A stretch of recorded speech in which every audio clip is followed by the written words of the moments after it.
하나님 말씀 보겠습니다. 하나님 말씀은 이사야 55장 1절부터 우리 6절까지만 보겠습니다. 이사야서 55장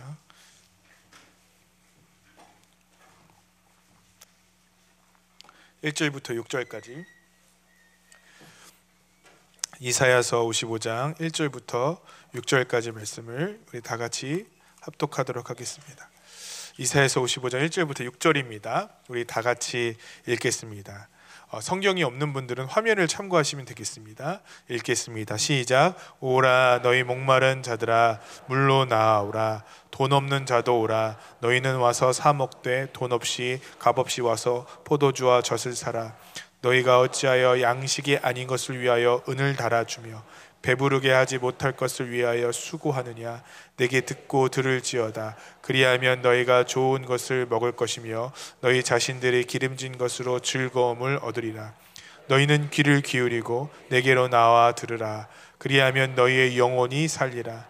내가 너희를 위하여 영원한 언약을 맺으리니 곧 다윗에게 허락한 확실한 은혜니라. 보라, 내가 그를 만민에게 증인으로 세웠고 만민의 인도자와 명령자로 삼았으니 보라, 내가 알지 못하는 나라를 네가 부를 것이며 너를 알지 못하는 나라가 네게로 달려올 것은 여호와 내 하나님 곧 이스라엘의 거룩하신 이로 말미암음이라. 이는 그가 너를 영화롭게 하였느니라. 너희는 여호와를 만날만 할 때에 찾으라. 가까이 계실 때에 그를 부르라. 아멘. 오늘도 예배에 나오신 여러분을 주님의 이름으로 축복합니다. 저희 아버님이 예전에 저한테 알려주신 참 귀한 인생의 지혜들이 있습니다. 그 지혜 중에 하나가 뭐냐면요, TV가 나오지 않을 때 TV를 때리라는 겁니다. TV가 나오지 않을 때 예전에는 이렇게 안테나가 서 있는 TV들이 있었잖아요. 그 TV가 잘 나오게 하려면 안테나를 이리저리 움직여야 됩니다. 혹시 기억하시죠? 예, 아무리 젊어 보이려고 노력을 하셔도 다 티가 나십니다. 예, 이렇게 이리저리 안테나를 움직이면 TV가 잘 나올 때도 있고 안 나올 때가 있습니다. 그런데 그때 TV를 한 대 딱 세게 때리면요, TV가 이상하게 잘 나오는 경우들이 있었어요. 그래서 저희 아버지가 TV를 볼 때 잘 안 나오면 꼭 그렇게 하셔서 저도 모르게 TV를 자꾸 때리는 이 습관이 제 손에 이렇게 남아 있습니다. 제가 애를 때리는 게 아닙니다. 여러분, 또 졸다가 설교를 우리 목사가 때린대, 뭘 때리는데 TV를 때리는 겁니다. 여러분, 이제는 TV가 바뀌어서 IPTV도 나오고요, 또 유선 방송도 나옵니다. 더 이상 TV를 때릴 필요가 없습니다. 그런데 가끔 제가 제 스스로 깜짝 놀라는 것은 뭐냐면 TV를 여전히 TV가 안 나오거나 혹은 느릴 때 제가 TV를 때리는 습관이 있는 겁니다. 왜 이렇게 안 나와 하고 TV를 자꾸 때리려는 습관이 제 손에 남아 있습니다. 그걸 보고 제가 한참을 웃었습니다. 내가 참 바보같지. 그저 선을 잘 끼고 그저 조금만 기다리면 되는데 내가 왜 이렇게 때릴까 하는데, 문득 이것이 저희 아버지로부터 내려온 가문의 그런 행동이 아닐까, 저 혼자 웃으면서 그렇게 생각을 했습니다. 제가 왜 이 말씀을 드리냐면요, 문제의 원인은 달라졌는데 해결 방법은 그대로 쓸 때가 있습니다. 원인을 제대로 파악하지 못하고 원인을 제대로 깨닫지 못하고 그저 해왔던 대로 그냥 습관에 젖어 해결하려는 일들이 우리 가운데 있지 않겠습니까? 제가 오늘 아침에 참 재미난 얘기를 들었습니다. 지금 현재 대구 방주교회를 담임하고 있는 우리 정요한 목사님이 열심히 지금 목회하시거든요. 교회 개척한 지 한 2달쯤 됐는데 벌써 한 40여 명의 성도님들이 모이신대요. 그러니까 저 빼고 아주 다 능력이 있는 것 같습니다. 그런데 이 대구에서 개척을 하는데 이 목사님이 처음에 산기도를 하는데 우리 전도사님이 그 어느 날 산에 올라갔다가 산에서 자기를 부르는 소리가 들리더래요. 그러니까 우리 이광진 전사님이, 찬양 인도하는 이광진 전사님이 산기도를 하러 산에 올라갔는데 누가 자기를 부르는 소리가 들리더래요. 근데 아무리 돌아봐도 자기를 찾는 사람이 없더랍니다. 이거 혹시 주님이 말씀하신 거 아닐까 하는 생각을 하기에는 대구 억양이 있어서 주님이 대구 사투리로 얘기하진 않으실 거 아니에요. 광진아 이렇게 얘기하진 않으실 거 아닙니까? 근데 봤는데 자기를 부르는 사람이 없는데 여기 하고 보니까 그 정요한 지금 목사님이 그 나무 위에서 자기를 부르고 있더라는 거예요. 아니 왜 나무에 올라가서 이렇게 얘기를 하니까 이 목사님 뭐라고 얘기하냐면, 나는 삭개오처럼 주님 만나고 싶어요. 삭개오가 나무 올라가서 주님 만났잖아요. 그러니까 하도 기도해도 뭐가 안 되니까 이제 아예 산에 올라가서 나무 위에 올라가서 기도를 하는 겁니다. 저희가 얼마나 그렇게 사는지 아시겠죠? 강박관념 속에 살아가요. 아주 어떻게 하면 우리 주님께서 저한테 은혜를 주시나요? 산에 올라가서, 나무에 올라가서 다 주님 만나겠죠, 그죠? 다음 주부터 제가 여기 나무 2그루 심어 놓으려고요. 그래서 나 도문이 은혜가 안 된다는 성도님들은 여기 오셔서 나무를 타실 수 있도록 제가 해 놓겠습니다. 아래 가로막이도 만들어놔서 치마 입은 성도님도 올라갈 수 있도록 할 테니까 염려하지 마시고. 저희가 막 웃었어요. 말도 안 되는 거 하지 말라고. 그 얘기를 듣고 한참은 웃었는데 한편으로는 이해가 가요. 그 마음이 얼마나 주님을 만나고 싶었으면 그럴까. 근데 한편으로는 그냥 솔직히 미련하다는 생각이 좀 들기도 합니다.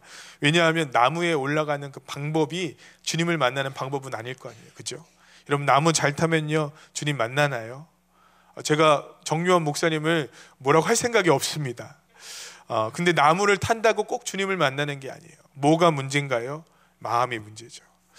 삭개오에게 걸음을 멈추신 것은 나무를 타서 그런 건 아닐 거라고 생각해요.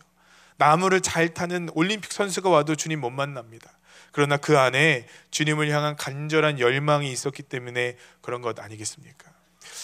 저는 이 이사야서 55장의 말씀을 대할 때 마치 우리가 나무로 올라가는 사람들과 같은 모습이지 않을까 하는 생각이 듭니다.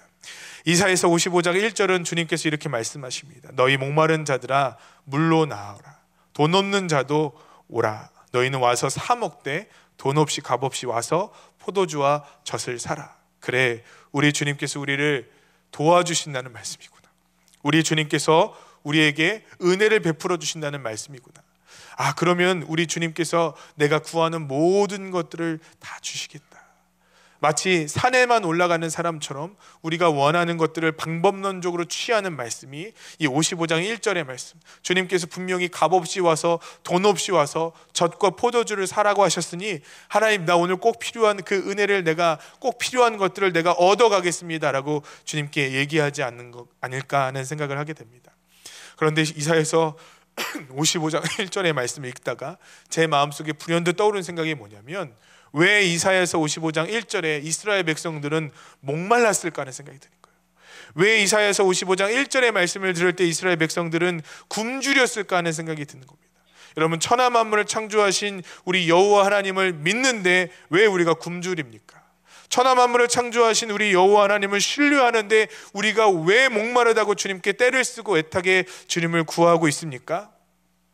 저는요, 이 뜻밖의 질문에 오늘 말씀이 우리에게 주신 의미가 전혀 달라진다는 생각이 들었어요. 이사야서 55장 1절의 말씀을 잘못 이해하면 우리가 원하는 것들을 주님께서 값없이 주시겠구나, 우리가 원하는 것들을 주님께서 아무런 대가 없이 주시겠구나라고 이해할 수 있지만, 그 원인을 묵상한다면 이 말씀은 조금 다른 말씀이 되어져 버릴 거라는 생각이 듭니다. 여러분, 이스라엘 백성들이 왜 목말랐습니까? 왜 그들이 영적으로 줄이다고 했습니까? 한 번도 생각해 보지 못했던 이유가 제 안에 떠올랐어요. 그 이유는 간단하더라고요. 그들이 주님을 떠났다라는 거예요. 주님을 떠나 있다라는 거예요. 하나님의 백성인 이스라엘 백성들이 지금 주님을 떠나 있더라는 겁니다. 한 번도 생각해 보지 못했어요. 그 원인은요, 주님을 떠나 있는 겁니다. 예레미야서 2장 13절은 아주 분명하게 얘기합니다. 내 백성이 2가지 악을 행하였나니 곧 그들이 생수의 근원되는 나를 버린 것과 스스로 웅덩이를 판 것인데 그것은 그 물을 가두지 못할 터질 웅덩이들이라. 왜 이스라엘 백성들이 그렇게 고통스럽고 힘든 삶을 살아야 됩니까? 그 이유는 너무 간단하네요. 주님을 떠난 거예요. 생수의 근원 되시는 주님을 그들이 배반해 버린 것입니다. 이것이 그들의 삶의 근원적인 원인이라는 겁니다. 저는 이 원인을 갖고 탕자의 비유를 한번 묵상하게 되었어요. 여러분, 탕자가 왜 줄여 굶게 되었습니까? 왜 탕자가 쥐염 열매를 먹으며 돼지들이 먹는 그 사료들을 먹으며 내 아버지 집에는 먹을 것이 많은데 어찌하여 내 삶은 이렇게 되었습니까? 라고 한탄하게 됐습니까? 그 원인을 우리는 잘못 생각하는 경향이 있는 것 같아요. 탕자에게 돈이 없기 때문에 그런 거라고 생각합니다. 탕자가 살던 나라가 기근이 심하게 들었기 때문에 그렇게 생각합니다. 탕자는 허랑방탕했기 때문에 그가 줄여 죽는구나라고 생각할지 모르겠습니다. 그런데 성경은 아주 분명하게 탕자가 그렇게 줄여 죽는 이유에 대해서 얘기합니다. 그것은 그가 돈이 없어서가 아닙니다. 그것은 그 땅에 기근이 들어서가 아닙니다. 그것은 그 땅에 그가 방탕한 삶을 살았기 때문이 아니라 그가 아버지를 떠났기 때문이라는 거예요. 아버지를 떠났기 때문에 그가 돈이 없어지는 거고, 아버지를 떠났기 때문에 그 땅에 기근이 있는 거고, 아버지를 떠났기 때문에 그들에게는 어려움이 있었다라는 거예요. 아버지를 떠난 것이 그의 삶에 줄여 죽는 가장 큰 이유라는 겁니다. 여러분, 우리는 자꾸 잘못된 원인을 파악할 때가 있습니다. 우리가 지금 영적으로 지쳐있는 이유가 뭘까요? 영적으로 줄여있는 이유가 뭘까요? 왜 이렇게 교회를 다녀도 이렇게 힘이 들고 하나님께서 우리의 삶 가운데 역사하시지 않는다라는 생각이 우리를 지배할까요? 자녀가 아프기 때문일까요? 미래가 불투명하기 때문일까요? 집주인이 전세 계약을 다시 안 해준다고 했기 때문일까요? 이게 무슨 소리냐면, 제가 왜 힘든가 이렇게 생각을 해봤어요. 통장에 잔고가 없어서 그렇구나. 우리 교회가 5년 후에 어디로 가야 될지 모르기 때문에 그렇구나. 내 자녀가 아프기 때문에 내가 이렇게 힘들구나. 목회하는 어려움들 때문에 내가 이렇게 지치는구나. 집주인이 집을 판대요, 여러분. 더 살라고 분명히 2년 전에 그랬는데, 여러분, 사람은 절대 믿을 게 안 됩니다. 계약서를 받아놨어야 되는 거를 받지 못해서 우리는 어디로 갈까 고민하고 있는데, 이것이 꼭 저의 영적인 문제처럼 느껴지는 거예요. 여러분, 그럼 제가 바꿔 이야기해 볼게요. 제가 돈이 많으면 저는 줄이지 않을까요? 많아보지 못해갖고 잘 모르겠습니다. 자녀가 아프지 않으면 제가 줄여 죽지 않을까요? 우리 교회가 든든한 교회가 세워지고 건축해서 이제는 누가 보아도 그럴듯한 교회가 세워졌다면, 여러분, 우리의 삶 가운데 은혜가 풍성하게 흘러넘칠까요? 여러분께는 아니어도 저에게는 막 은혜가 넘쳐날까요? 아니면 이제 집주인이 우리 목사님인 걸 알았으니까 제가 재계약해드리겠습니다, 하나님께서 김용석 목사에게 재계약을 해줘라라고 말씀해 주셨습니다. 그럼 제 안에 은혜가 막 풍성히 흘러넘칠까요? 가만히 생각해 보니까 그건 아닌 것 같습니다. 자녀가 아프지 않아도, 돈이 많아도, 미래가 확실해도, 집주인이 계약을 해줘도 어쩌면 우리가 줄여 죽을 수 있지 않을까 하는 생각이 듭니다. 왜냐하면 그것이 진정한 우리의 문제의 원인이 아니기 때문에 그렇습니다. 주님을 떠나 있는 것, 그것이 우리가 영적으로 줄여 죽는 가장 근원적인 이유라는 겁니다. 우리의 삶이 가난해서가 아니라, 우리의 삶에 고난이 많아서가 아니라, 우리의 미래가 불투명해서가 아니라, 그것이 우리를 힘들게 하는 문제가 아니라, 실은 우리가 주님을 떠나 있다라는 것이 가장 근원적인 문제라는 것이죠. 중독에 빠진 사람들이 있습니다. 그들이 왜 중독에 빠지는지 조사를 해봤어요. 왜 게임 중독에 빠질까요? 왜 술 중독에 빠질까요? 왜 성 중독에 빠지고 왜 마약 중독에 빠질까요? 유명한 연예인들에게는 왜 그렇게 마약에 중독된 경우들이 많이 있을까요? 그들이 늘 TV에서 나와서 하는 얘기는 아주 간단합니다. 큰 공연을 마치고 난 다음에 찾아오는 그 공허함을 무언가로 채울 수가 없다는 거예요. 성공한 것 같은데 너무너무 불안한 거예요. 이 다음에 내 인기는 어떻게 될까? 이 다음에 내 삶은 어떻게 될까? 제가 연예인들 교회에 설교를 가신 목사님들의 가끔 이야기를 듣습니다. 그렇게 예쁘고 멋있고, 야, 저렇게 생겼으면 나는 진짜 행복하겠다는 사람들이 거기에 앉아 있을 거 아니에요. 저도 충분한가요, 여러분? 뭐 그런 것까지 부러워하고 그러실지 모르겠네요. 근데 부러울 때가 있잖아요. 그런데 그 사람들 다 공허하다는 거예요. 그 사람들 다 불안하다는 거예요. 그래서 무언가로 이 불안감을 채우려고 하는데, 그때 빠지게 되는 게 뭐예요? 그게 게임이라는 겁니다. 그때 빠지게 되는 게 뭡니까? 그게 술이라는 거예요. 그때 쉽게 넘어가는 유혹이 뭡니까? 마약과 같은 것들이라는 거예요. 이것들이 나의 빈 자리를 채울 수 있다라고 생각하는 겁니다. 여러분, 그 생각은 잘못된 생각이죠. 여러분, 그 생각은요, 일시적인 생각이겠죠. 점점 그것에 중독이 되어져 가면 나도 모르게요, 나는 점점 망가져 가요. 왜냐하면 진짜 근원적인 문제가 해결되지 않기 때문에 그렇습니다. 여러분, 신앙생활도 마찬가지입니다. 우리가 주님께로부터 오는 돈을 구할 수도 있어요. 나쁜 게 아닙니다. 가끔 제가 신방 가서 속상한 게 있어요. 목사님, 저희가 사업이 어려운데 기도를 부탁하기 좀 죄송하고 그래서 여지까지 기도 부탁을 안 했습니다. 하셔도 돼요, 여러분. 아니, 어려운데 어떻게 해요? 그것만 바라는 게 문제라는 거예요. 자녀가 어려운데 목사님께 이런 말하는 게 너무 죄송해서 하셔도 돼요. 그것만 구하는 게 문제라는 거예요. 우리의 문제는요, 그것만 구한다라는 겁니다. 지난주 화요일날 화요 성령 집회에 박예농 목사님께서 오셨습니다. 이분은 무당이었다가 회개하고 목사가 되셨어요. 여러분들 옛날 의사였다가 목사 되신 분만 보다가 무당하시다가 목사가 되신 분을 뵀을 때 얼마나 신선한 충격이었을까. 저희도 충격이었어요. 저는 아니지만 우리 전도사님 한 분이 이 목사님과 함께 교제를 했습니다. 근데 궁금할 거 아니에요, 그 세계가. 그래서 물어봤대요. 무당들 기도 많이 하나요? 무당들 기도 많이 한대요. 몰랐어요, 무당들 기도 많이 하는지. 무당이 기도를 많이 하는데 어느 정도 많이 하냐면 저녁부터 새벽까지 철야를 한대요. 왜 기도를 많이 하냐고 물어봤대요. 당연하대요. 왜냐하면요, 그들에겐 영역은 곧 돈이래요. 기도 열심히 해갖고요, 한번 딱 알아맞추면 물을 조심해, 당신 이렇지? 라고 한 번만 맞추면요, 차가 바뀌고요, 집이 바뀐대요. 그래서 그들은 열심을 다해서 기도한대요. 우리 전도사님이 이 얘기를 듣더니 마음속에 불과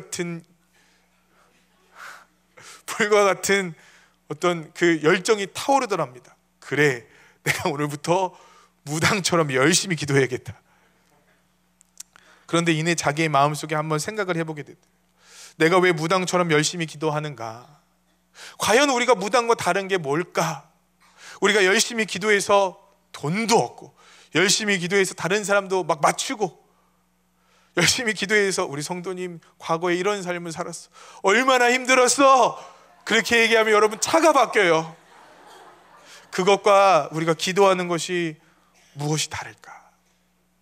여러분, 우리가 혹시 그렇게 하나님 믿는 거 아닐까요?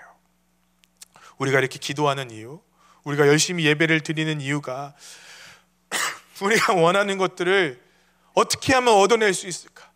영역을 받아서 차를 바꾸기 위해서, 영역을 받아서 집을 바꾸기 위해서. 제가 엄청 회개했어요, 여러분. 내가 설교 잘해서 얻으려고 하는 게 도대체 뭘까? 여러분, 우리의 마음속에 아니라고 하지만 실은 그 마음들이 들 때가 있어요. 우상들은 여러분 그렇게 섬길 수 있습니다. 출애굽했던 이스라엘 백성들이 가장 이해가 안 가는 것은 뭐냐면요, 하나님이 그 애굽에 있는 신들과 너무 다른 거예요. 애굽에 있는 신들은요, 달라고 하면 줘요. 안 주는 이유는 뭘까요? 열심을 다해 섬기지 않는 거예요. 그래서 그들이 욕망하고 있는 많은 신들을 만들어 놓습니다. 태양 신도 만들어 놓고, 강의 신도 만들어 놓고, 지혜 신도 만들어 놓고, 사후 세계의 신들도 만들어 놓습니다. 그리고 그들에게 열심히 자신의 정성을 다하는 거예요. 그들이 죽으면 노잣돈을 그들의 무덤에 넣어줬대요. 그것을 갖고 마지막에 심판대 앞에 섰을 때 좀 잘 살아보라고. 그러니까 그들은 최선을 다해서 돈을 벌고, 최선을 다해서 일을 하고, 최선을 다해서 무언가 얻으려고 하는 겁니다. 그들의 욕망과 이스라엘 백성들이 생각할 때 이거 하나님께 기도하는 것과는 닮아 있는 거라고 생각했는데 하나님은 그렇게 주시지 않는 거예요. 제가 네팔에 있는 제 친구가 있거든요. 학교에 갔더니 저는 태어날 때부터 이렇게 하나님께서 거룩하게 만들어 놓으셔서 제 주변에 있는 사람들이 잘 모이지 않습니다. 특별히 자매님들은 제 주변에 이렇게 잘 모이지 않습니다. 제가 결혼을 한 건 전적인 주의 은혜라고 저는 믿음으로 고백합니다. 학교에 이렇게 다니고 있는데 저처럼 거룩한 무리가 있는 거예요. 그 무리들은 피부색이 조금 다른 네팔에서 온 형제 2명이었어요. 막 와서 얘기했어요. 야, 너 어디서 왔어? 네팔에서 왔어. 이름이 뭐야? 하고 막 얘기를 해요. 그래서 야, 우리 이제부터 친구하자. 그래서 신학교 1학년 때부터 그 친구들과 함께 교제하고, 숙제도 좀 해주고, 시험 공부할 때 좀 가르쳐주기도 하고, 또 네팔 사람들이 사주는 밥도 먹고, 그러면서 이렇게 열심히 학교에서 생활을 했습니다. 근데 제가 나이를 뒤늦게 물어봤어요. 몇 살이야? 그랬더니 저는 그때 20살인데 30살이야 그러더라고요. 미안해, 반말해서 형이라고 부를게. 그래서 형이 있어요. 네팔의 신들에 대한 얘기를 많이 들었습니다. 네팔의 신들은요, 지혜의 신이 있대요. 공부의 신. 요즘 인터넷에 보면 공부의 신들이 많더라고요. 그건 다 가짜예요, 여러분. 진짜는 네팔에 있습니다.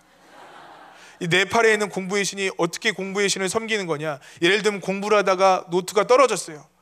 밟으면 공부 못하는 거예요. 왜냐하면 공부의 신을 밟아버렸어.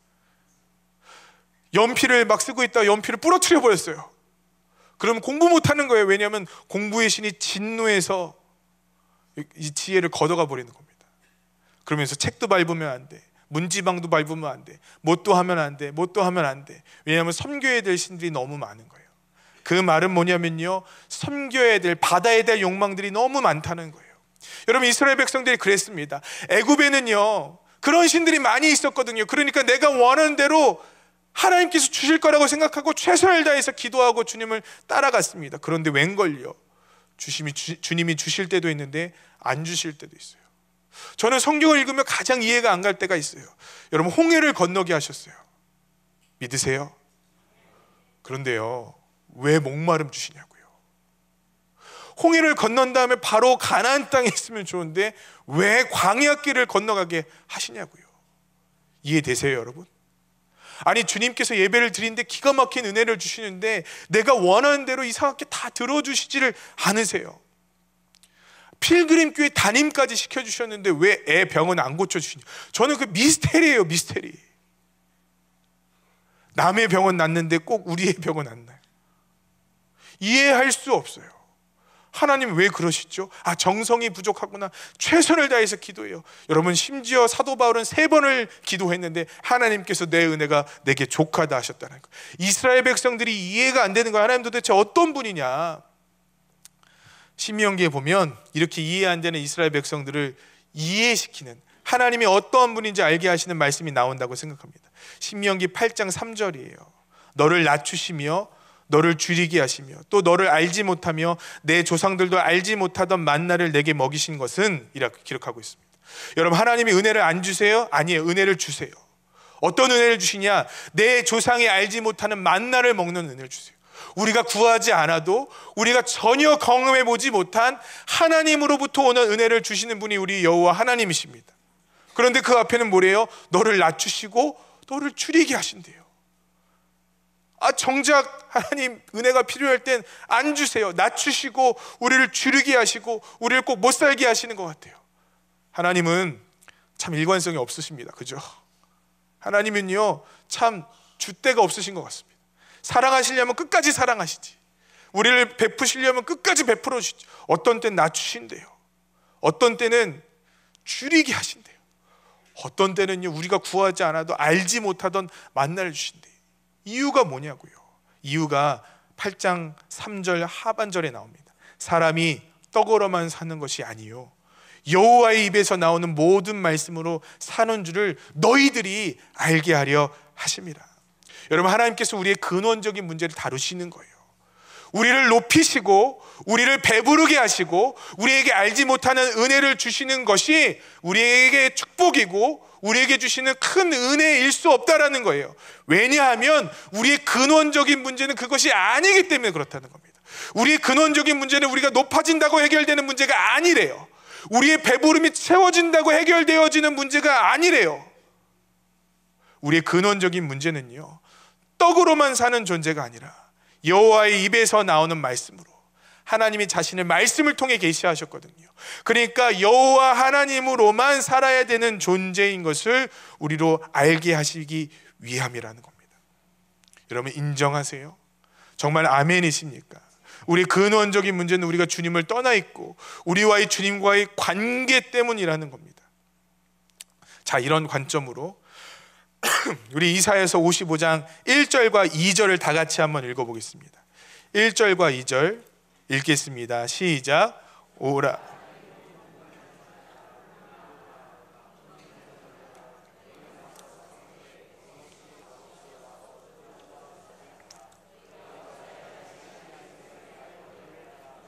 배부르게 하지 못할 것을 위하여 수고하느냐. 내게 듣고 들을지어다. 그리하면 너희가 좋은 것을 먹을 것이며 너희 자신들이 기름진 것으로 즐거움을 얻으리라. 아멘. 여러분, 하나님께서 우리가 원하시는 것을 다 해결해 주시는 문제의 해결사가 아니라는 관점을 갖고 이 성경 말씀을 한번 보겠습니다.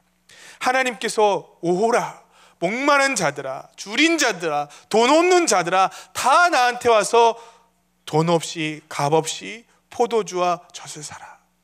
그 다음에 우리 주님께서 뭐라고 말씀하십니까? 너희가 어찌 양식이 아닌 것을 위하여 은을 달아주, 그러니까 수고하느냐, 너희들을 채우지 못할 것을 위하여 너희가 왜 이렇게 열심을 다하느냐 라고 말씀하시는 거예요.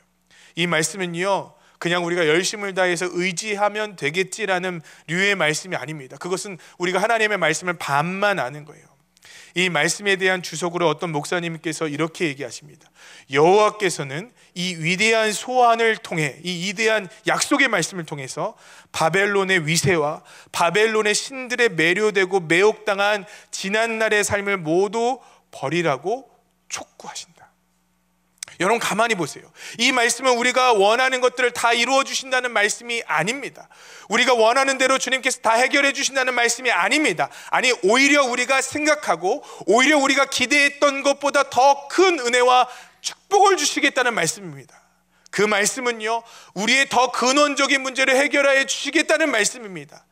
이 말씀은요, 그렇기 때문에 우리가 갖고 있는 바벨론의 위세와 바벨론에 매료되어 있는 그 모든 가치들을 벗어버리고 우리 주님을 쫓으라는 말씀입니다. 우리 주님의 양식을 구하라는 말씀입니다. 여러분, 특별히 이사야서 55장의 말씀은 우리 예수님과 연결되어 있는 말씀입니다. 우리 예수님께서 어떤 분이신가, 우리에게 어떤 은혜를 주시는가 하는 말씀이에요. 우리 예수님의 주시는 은혜는요, 우리가 구하는 대로 주시는 은혜가 아니라는 겁니다. 우리 예수님께서 우리에게 주시는 은혜는요, 우리가 바라는 대로 주시는 은혜가 아니라는 것입니다. 오히려 우리의 근원적인 문제를 해결하여 주시는 은혜라는 겁니다.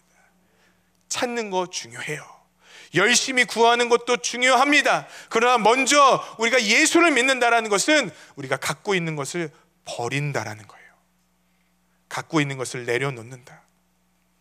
여러분, 지금 우리의 문제는요, 우리 종교적 열심이 부족한 것이 아닙니다. 지금 우리의 문제는요, 우리의 종교적인 열정이 부족한 것이 아니에요. 우리나라 사람들은요, 커피를 마셔도 기도합니다. 제가 신방 가서 되게 뜨끔할 때가 뭔지 아세요? 성도님들이 차를 주세요. 너무 목이 말라서 그냥 홀짝홀짝 마시고 있는데 우리 성도님이 기도하고 계세요. 그럼 진짜 나는 왜 그럴까 하는 자책이 이틀 가요, 이틀.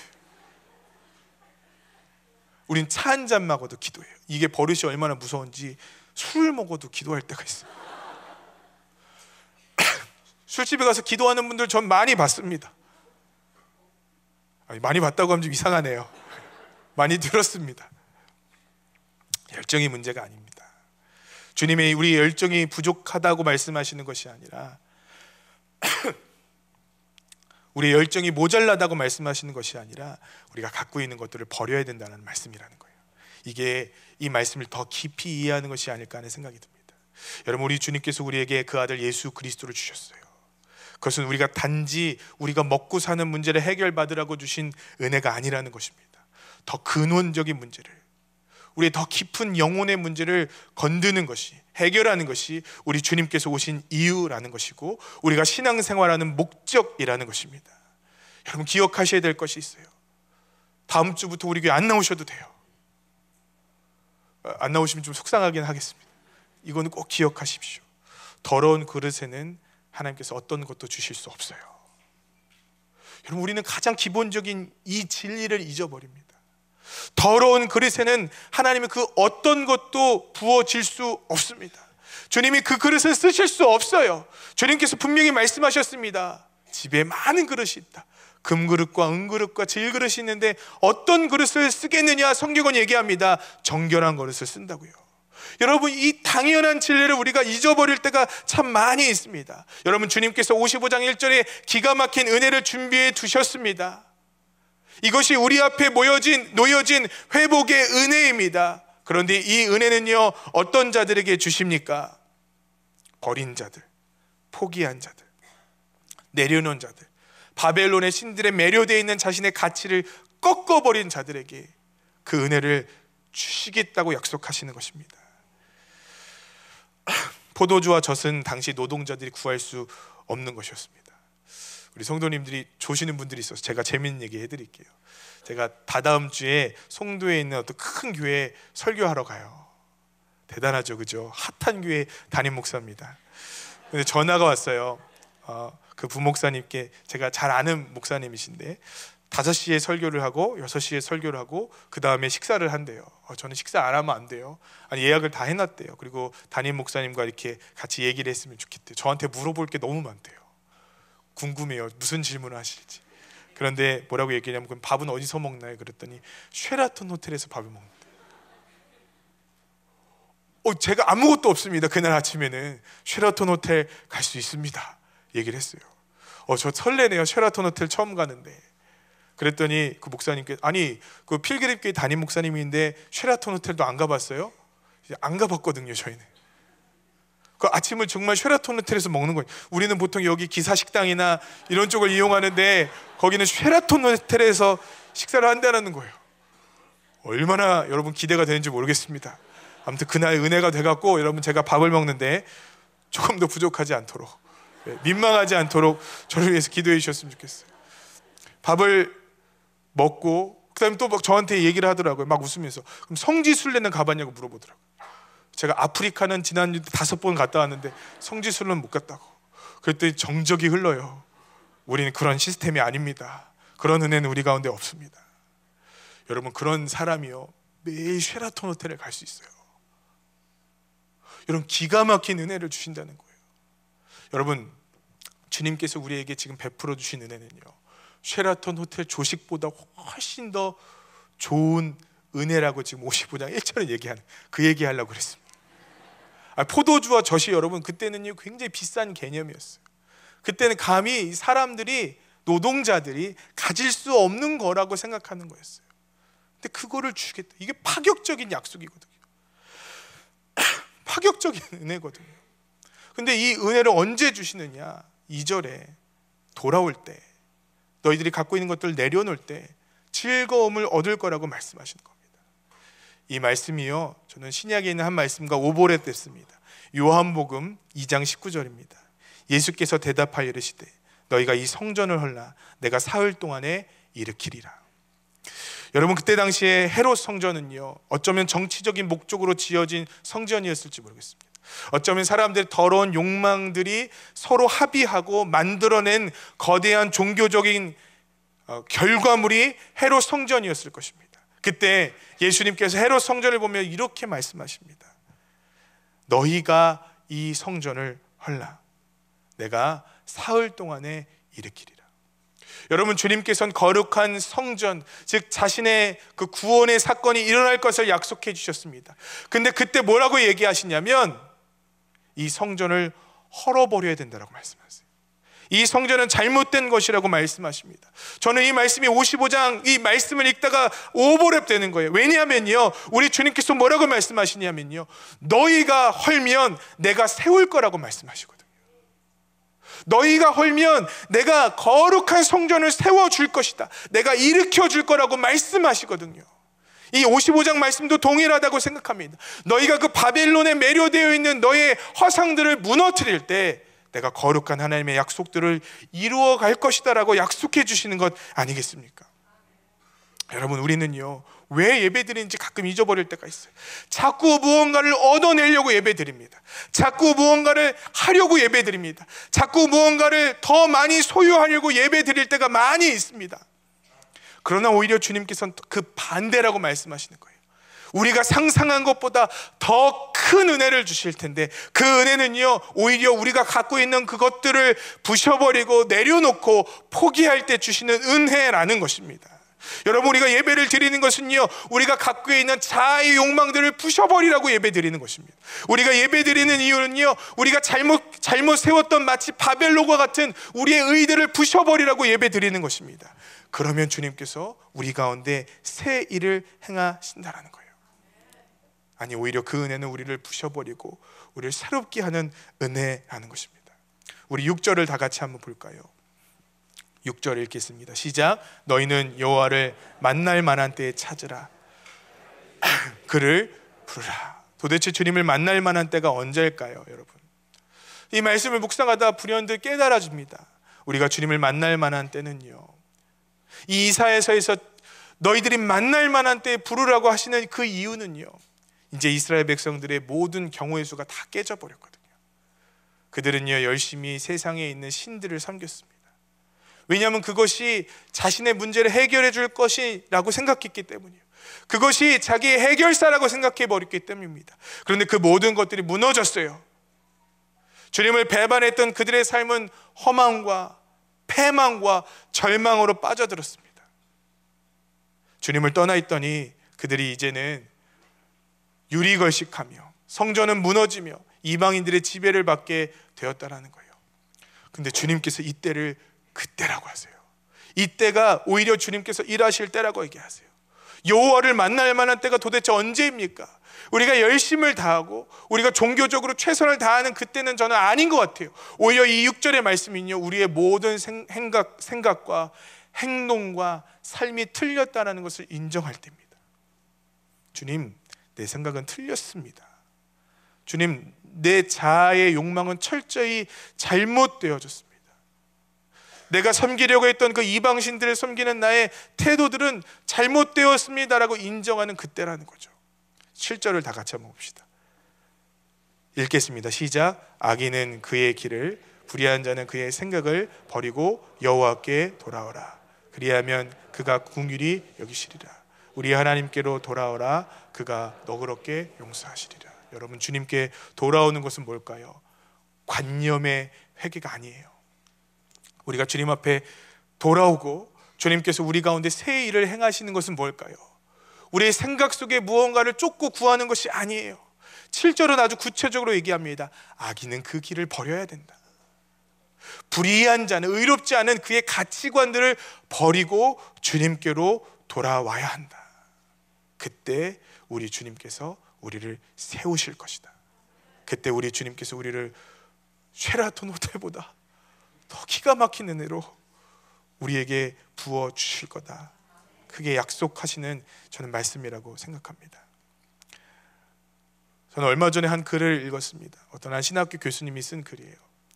그 신학교 교수님은 우리 현재에 있는 기독교의 실태에 대해서 아주 맹렬하게 비난하시더라고요. 온갖 비리에 연루되어 있는 모든 사건들 속에는 기독교인들이 다 들어가 있대요. 부산에서 어떠한 비리를 저지른 사건 속에는 매일 기도에 참여하시면서 예배를 드렸던 어떤 한 집사님이 껴있고요. 어떤 법조인들이 비리 사건에는요, 불륜과 온갖 추집한 일이 다 있었는데 정말 멀끔하게 잘생긴 교회 집사님이 그곳에 포함되어 있는 우리 현실에 대해서 정확하게 지적하시더라고요. 여러분, 우리는 자꾸 우리를 버리고 우리의 길을 돌이키고 우리 주님을 구하는 일은 하지 않고 열심만 내려고 해요. 세우는 것에 집중하지만, 그러나 우리가 무너뜨리지 않을 때 주님은 세우지 않겠다고 말씀하시는 것입니다. 저는 이 말씀을 묵상하다가 제가 처음 이 인천 방주교에서 주님의 은혜를 경험했을 때 생각이 납니다. 큰 꿈을 안고 인천 방주교회를 왔습니다. 인천 방주교에 온 것은 다른 것이 아니라 제가 정말 이 땅에서 한번 쓰임받는 목사가 되고 싶어서 그렇습니다. 얼마나 쓰임받고 싶었냐? 제가 할렐루야 하면 여기 100명이 쓰러지고요, 할렐루야 하면 여기 1000명이 쓰러지는 목사. 그런 목사님들은 주로 잘 밖에서 보이지 않는 검은색 차를 타고 다니시더라고요. 누가 문을 열어주고 거룩하게 내려서 큰 교회 목회하는 그 꿈을 꾸고 왔는데 교회를 잘못 찾아왔죠. 제가 방주교회는 그런 교회가 아니었습니다. 자꾸 제 마음에 부담감이 드는 거예요. 네가 갖고 있는 모든 생각을 버려야 되지 않겠냐, 네가 갖고 있는 모든 가치를 버려야 되지 않겠냐. 제가 정말로, 저는 목사가 되는 것까지는 허용됐지만 큰 교회 목사를 버리는 것이 저희가 허용이 안 되는 거예요. 고급 세단을 타고 할렐루야 하고 다녀야 되는데 그걸 포기하라고 하는 게 너무 싫은 겁니다. 왜냐하면 저희 아버지가 어렵게 목회하셨거든요. 그게 너무 싫은 거예요. 빚에 쪼들려 목회하는 게 너무 싫은 거예요. 주님, 저는 재정적으로 안정되고 큰 교회에 세단을 타고 다녀야 되는데, 가족들과 주말에 외식을 하고요, 휴가 때마다는 해외로 나가서 해외 여행을 하는 그 삶을 살아야 되는데, 그걸 마치 꼭 내려놓으라고 하시는 것 같은 거예요. 근데 제가 졌어요. 그 부담감을 견디지 못하고 주님 앞에 제가 이렇게 얘기했습니다. 주님, 저는 망한 길을 걷겠습니다. 저는 제 인생 행복하지 않아도 좋습니다. 주님, 저 주의 종처럼 살고 싶습니다. 근데 제가 처음으로 그때 주님께서 저에게 꼭 이렇게 말씀하시는 것 같았어요. 너는 내 종이다. 그 감격이 저에게 있었거든요. 그것이 저에게 기쁘고 즐거운 일이었거든요. 이 설교를 준비하다가 그때 제 생각이 떠오르는 겁니다. 나는 과연 지금 그 종이 되었나 생각하는 거예요. 나는 과연 그 종이 되었나. 저희 교회가 이제 개척한 지 2년 반이 되어 갑니다. 저는 과연 그 사람이 되었나요, 여러분? 얼마 전에 제가 저를 지도해 주시는 박보영 목사님께 엄청나게 한 소리 들었어요. 내가 말이야, 너는 보기에 너는 버려진 목사가 되게 딱 좋은 것 같아. 회의나 하고 돌아다니고 말이야, CEO처럼 관리만 하는 관리자가 될 것 같아. 저기 있는 목사님들을 한번 봐라.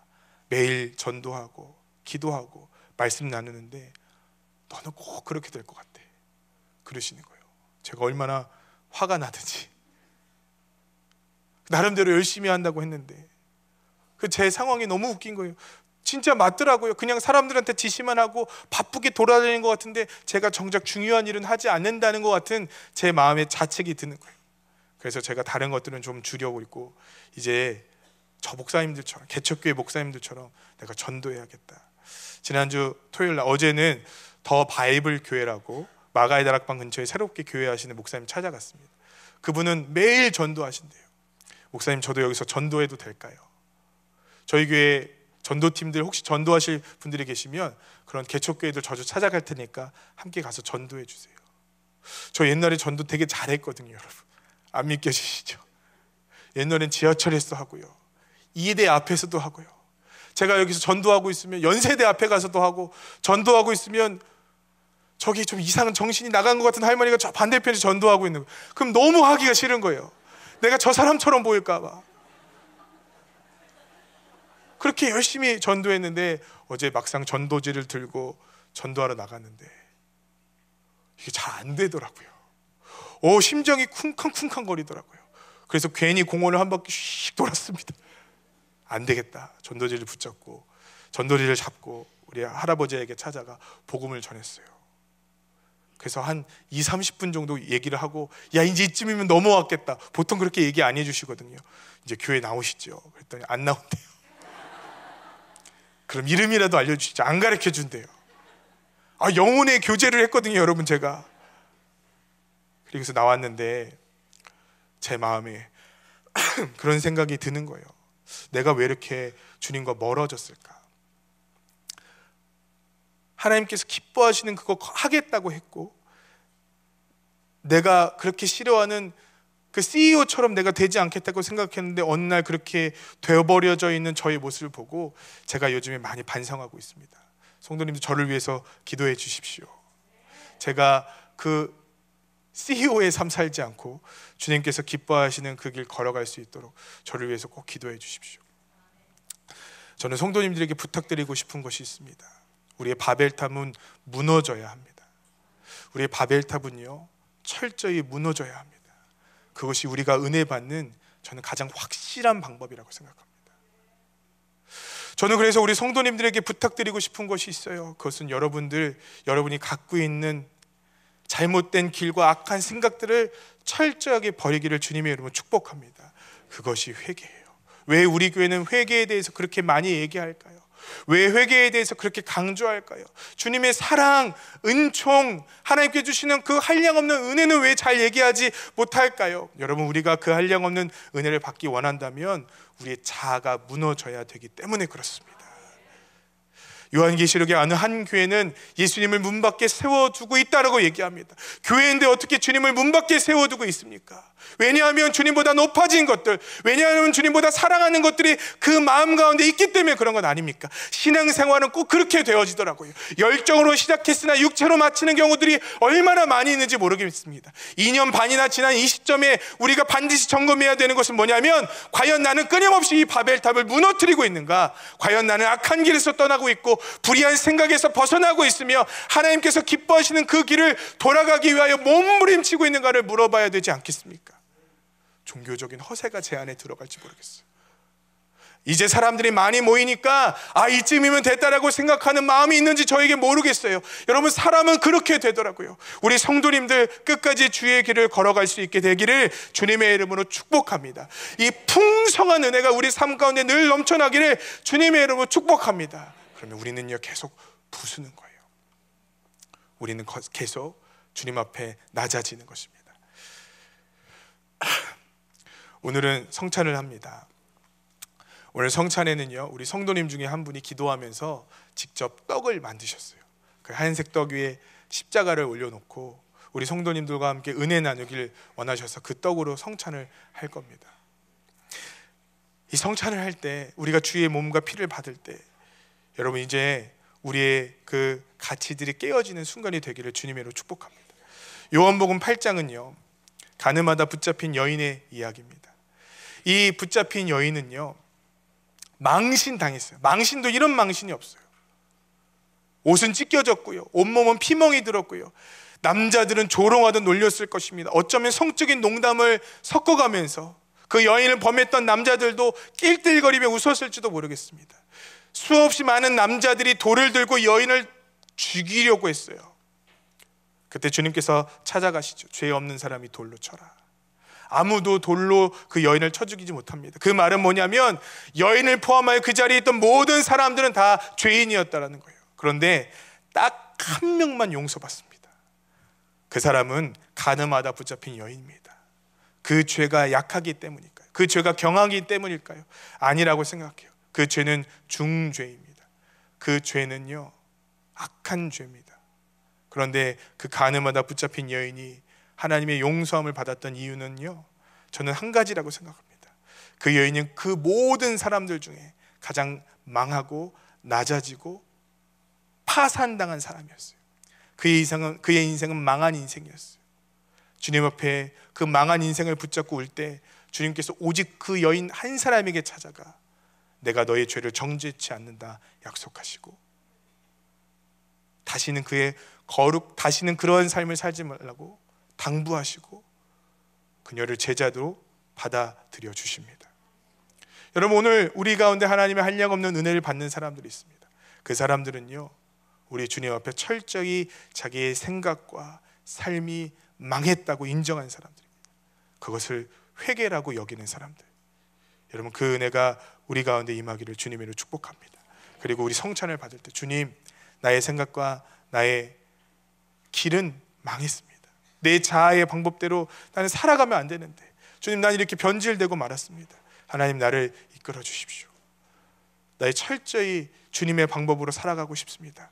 결단하시는 저와 여러분 되시기를 주님의 이름으로 축복합니다.